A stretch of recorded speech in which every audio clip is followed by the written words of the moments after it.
Hello and welcome back friends. मैं हूं श्री साहिल और आप सभी का स्वागत करता हूं आपके अपने यूट्यूब चैनल इट मैटर्स में। दोस्तों, आज बैंक निफ्टी में जो आपको यहां पे मोमेंटम देखने को मिला है, आ, उसमें हमारे स्ट्रैटेजी के हिसाब से तो अच्छा प्रॉफिट ज़रूर हो गया है। लेकिन आज जो बैंक निफ्टी ट्रेड कर रहा था उसमें दो तीन चीज़ें हमें आज बहुत ज़्यादा सीखने को मिली और वो यहाँ पे मैं आपको बताऊंगा। यहाँ पर एक ट्रायंगल पैटर्न भी बैंक निफ्टी ने आज बनाया था, वो भी आज मैं पैटर्न पे भी वीडियो लाने वाला हूँ। ठीक है, एक अलग अलग पैटर्न किस तरीके से होते हैं और वो पैटर्न बनने के बाद हमें क्या करना चाहिए, ये भी मैं आपको बताऊंगा। तो दोस्तों, वीडियो में आगे बढ़ने से पहले अगर आप इस चैनल पर नए हैं तो प्लीज़ इस चैनल को लाइक कीजिए, शेयर कीजिए, सब्सक्राइब कीजिए। ज़्यादा से ज़्यादा अपने दोस्त और रिश्तेदारों के साथ इस चैनल की लिंक शेयर कीजिए। दोस्तों, अगर आप कैंडलस्टिक एनालिसिस का फ्री कोर्स करना चाहते हैं तो उसकी लिंक मैंने डिस्क्रिप्शन में नीचे रख दी है। साथ ही साथ अगर आप टेक्निकल एनालिसिस का कोर्स करना चाहते हैं तो उसकी भी लिंक मैंने डिस्क्रिप्शन में रख दी है। दोस्तों, आज बैंक निफ्टी ओपन हुआ और बहुत बड़ी कैंडल यहाँ पे उसने बनाई। ठीक है, सुबह का जो बाइंग का उसका जो प्रेशर था वो इतना ज़्यादा था दोस्तों, 150 से 200 पॉइंट्स एक साथ, मतलब 190 पॉइंट्स का एक 15 मिनट का कैंडल्स बहुत यहाँ पे उसने बनाया था। और जैसे मैंने कल आपसे कहा था कि ये एक जोन है और ये नीचे वाला, एक ऊपर वाला सप्लाई जोन है, नीचे वाला डिमांड जोन है। अगर सप्लाई जोन को ब्रेक करेगा, ठीक है, वही हमारे लिए रेजिस्टेंस था, तो आपको ऊपर तक रैली दिखाई दे सकती है, ऐसा मैंने कहा था। और वैसे ही हुआ, जैसे ही सप्लाई जोन को ब्रेक किया तो आपको यहाँ पे बहुत ज़्यादा बाइंग की रैली दिखाई दी। दोस्तों, यहाँ पे हमारे 25 पॉइंट्स आराम से अचीव हो गए। ठीक है, लेकिन आज मार्केट बैंक निफ्टी अगर आपने देखा है तो बहुत ज़्यादा स्लो था। तो यहाँ पे पेशेंस भी, और यहाँ पे हमारे लिए बहुत ही मुश्किल रहा कि वेट करना, प्रॉपर एंट्री लेना, प्रॉपर एग्जिट करना बहुत ही स्किल का काम है। दोस्तों, देखिए, आपके पास सब कुछ नॉलेज है, पुट क्या होता है, कॉल क्या होता है, रेजिस्टेंस क्या है, सपोर्ट क्या है, सब चीज़ें बेकार है अगर आपको यही नहीं पता कि आपको एंट्री कहाँ पे लेनी है और तुरंत एग्जिट कहाँ पे करना है। ठीक है, तो एग्जिट भी उतना इम्पॉर्टेंट है और सबसे ज़्यादा इम्पॉर्टेंट है एंट्री, क्योंकि एग्जिट तो हमारा पता है हमें कि हम 25 पॉइंट्स होते ही एग्जिट करते हैं, ये तो हमें पता है एंट्री का पता, लेकिन हमारे लिए एंट्री बहुत ज़्यादा मैटर करती है। तो आज कुछ ऐसे पॉइंट्स मैं आपको यहाँ पे बताऊँगा जहाँ पे हमें एंट्री करनी चाहिए थी, और अगर हमने सिर्फ उसी पॉइंट पे एंट्री की तो हमारे लिए प्रॉफिट बनता है। अगर उस पॉइंट पे नहीं किया है तो हमारे लिए आज प्रॉफिट नहीं बना है। क्यों? क्योंकि आज मार्केट हर रोज़ से बहुत ही स्लो था। हर रोज़ जिससे बैंक निफ्टी होता है उससे बहुत ही कम ज़्यादा स्लो था आज बैंक निफ्टी। तो ऐसे सिचुएशन में और बार बार फ्लक्चुएशन भी ज़्यादा था, और साथ ही साथ देखिए दोस्तों कि हमें इतनी झांसे दी है इस मार्केट में आज। जैसे कि यहाँ पे देखिए, हमारे स्ट्रेटेजी के हिसाब से जब हमारा हाई ब्रेक होता है, ठीक है, तो उसके बाद हम एक कंफर्मेशन कैंडल के लिए वेट करेंगे, या फिर यहाँ पे भी अगर तुरंत हमने एंट्री की हुई थी तो यहाँ पे देखिए, यहाँ पे पहले तो सेलिंग हुआ है। ठीक है, अब इसमें हमारे 24 पॉइंट्स ब्रेक नहीं हुए, लेकिन फिर भी यहाँ पे मार्केट ने खामखा हमें टेंशन दे दिया। ठीक है, यहाँ पे प्रेशर आ गया हम लोगों को कि अब मेरा पहला ही स्टॉप लॉस हिट हो जाएगा।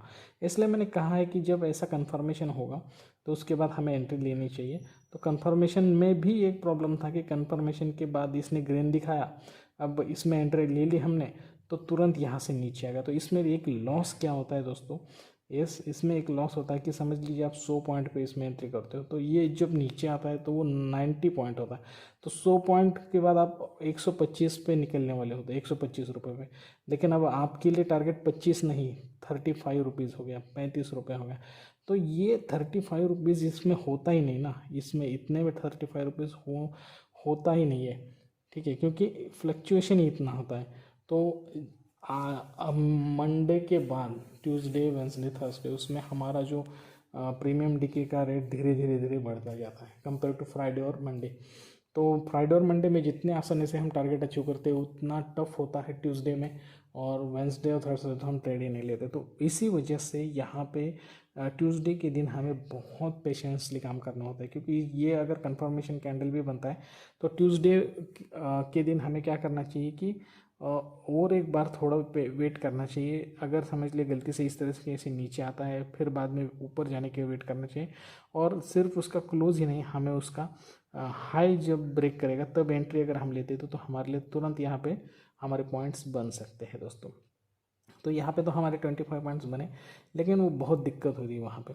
फिर बाद में हम यहाँ पे रुके कंफर्मेशन के लिए, ठीक है, कि अब हमें नीचे की रैली कब मिलेगी। तो हमें यहाँ पे तो अच्छा खासा यहाँ पे रिवर्सल कैंडल मिला, जिसमें इसके बाद हमने यहाँ पे एंट्री ले सकते हैं लेक्स, और यहाँ पे 25 पॉइंट्स हमें मिलेंगे, क्योंकि यहाँ पे हमारा हाई के मैंने पहले ही बोल दिया है कि हमारे हाई के अंदर जब दोबारा कोई कैंडल एंट्री करते तो हम उसमें एंट्री कर सकते हैं। यहाँ पे आराम से हमारे 25 पॉइंट्स हो गए, ठीक है। लेकिन आज फिर दोपहर के 11:15 से लेके दोपहर के 2 बजे तक बिल्कुल बैंक निफ्टी ने इतना तंग किया है दोस्तों कि साइडवेज ही चलता रहा, ठीक है। कहीं पे भी एंट्री ले लो, कुछ भी कर लो, स्टॉप लॉस हिट ही होता रहा। तो ये सिचुएशन होती है, और ऐसे सिचुएशन में हमें एंट्री नहीं लेनी चाहिए। बाद में मैंने एक यहाँ पे ट्रायंगल पैटर्न निकाला, सिमेट्रिकल ट्रायंगल पैटर्न है, जिसमें धीरे धीरे धीरे उसके लो को ब्रेक करने के बाद हमें एंट्री मिली। यहाँ पे देखिए, यहाँ पे एक ग्रीन कैंडल है, उसके बाद एक रेड कैंडल बनी, हमारे लिए कंफर्मेशन। और कंफर्मेशन इसके क्लोज, ये जो नीचे क्लोज होता है, जैसे ही इसके नीचे क्लोज हो गया तो हमने इसमें एंट्री ले ली। अब यहाँ पे और फिर एक बार यहाँ पे प्रॉब्लम है कि यहाँ पे हमने एंट्री ले ली तो यहाँ पे ऊपर बाइंग की बहुत बड़ी रैली आ गई, तो हमारे लिए तो टारगेट और बहुत ज़्यादा प्रॉब्लमेटिक हो गया। तो फिर लेकिन बाद में फिर भी यहाँ पे हमारे टारगेट अचीव हो ही जाते हैं, लेकिन इसके लिए बहुत ज़्यादा पेशेंस की ज़रूरत होती है दोस्तों। तो ये आज किस तरीके से मार्केट चला ये मैंने आपको बताया है। अब कल क्या हो सकता है बैंक निफ्टी में, तो बैंक निफ्टी में देखिए कल मुझे अगर समझ लिए ऊपर की तरफ, मतलब बायर्स का फोर्स ज़्यादा रहा बैंक निफ्टी में, तो मार्केट न्यूट्रल रहेगा। बैंक निफ्टी कल बढ़ने के चांसेस बहुत ही कम है, क्योंकि ऊपर के लेवल पे बहुत ज़्यादा कॉल राइटर्स बैठे हुए हैं। और नीचे देखिए दोस्तों, नीचे अगर इस लेवल को तोड़ के, ठीक है, 42,975 के हमारे इस लेवल को तोड़ के अगर इसमें सस्टेन करता है और वहाँ से नीचे आता है, तो आपको नीचे की तरफ रैली डायरेक्टली 42,600 to 700 तक भी दिखाई दे सकती है, ठीक है। तो ये हमारे लिए नीचे के लेवल रहेंगे। ऊपर के लेवल मेरे ख्याल से कल बैंक निफ्टी नहीं, बाइंग की तरफ नहीं है मेरा। अगर बाइंग की अपॉर्चुनिटी भी मिलती है तो आप वहाँ पे रिस्क ना ले, यही मैं कहूँगा। एक तो नीचे की तरफ या फिर न्यूट्रल या फिर साइडवेज बैंक निफ्टी रहेगा, इन दोनों लेवल के बीच में रहा तो ये कल के लिए है दोस्तों। अगर आप ट्रेडिंग अकाउंट खुलवाना चाहते हैं तो आपको नीचे डिस्क्रिप्शन में मैंने लिंक रखी है, वहाँ पे जाकर आप ट्रेडिंग अकाउंट खुलवा सकते हो। और अगर आपको कोई दिक्कत है, आप मुझसे कांटेक्ट करना चाहते हो, तो मैंने इंस्टा की लिंक मेरे डिस्क्रिप्शन में रखती है, वहाँ पे जाके भी आप मुझे कांटेक्ट कर सकते हो, या फिर आप कमेंट सेक्शन में भी अपनी कमेंट छोड़ सकते हो दोस्तों। तो दोस्तों आज के लिए बस इतना ही। जल्दी एक अच्छे वीडियो के साथ आप सभी से मुलाकात होगी, तब तक के लिए दीजिए इजाज़त। Thank you very much, bye bye दोस्तों।